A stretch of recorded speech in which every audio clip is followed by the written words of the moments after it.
So go ahead and log into your BPI mobile app. And then on the upper left corner of your screen, tap on the menu button showing as the 3 horizontal lines. And then tap on Payments or Load. Tap Load e-wallet. Normally, if you have a single account in BPI, it's going to automatically show there which account you will load from. But if you have more than one account, you will have to choose from which account you're going to load from. So just select one, and then load to, select e-wallet, it's going to be beep.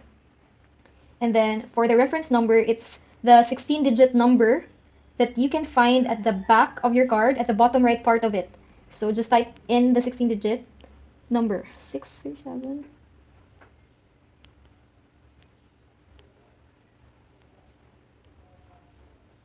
So once done, select load amount. This part here is going to depend on how much is the fare going to your destination from Cebu City. The fare going to my usual destination is 90 pesos, so I'm going to input that here, 90 pesos. Just type the amount. And then service charge is 10 pesos. So no sir, optional. Just click on next. And then you are going to review the details here. So as you can see, the total amount to be deducted from my account is a total of 100 pesos since I just loaded 90 and the service charge is 10.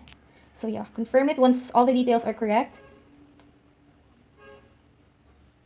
And then in my case, I will still have to approve the mobile key from my other phone since it's connected. But in your case, it's just going to ask for your PIN or your mobile key, and then you're good to go. It's going to be automatically loaded to your card.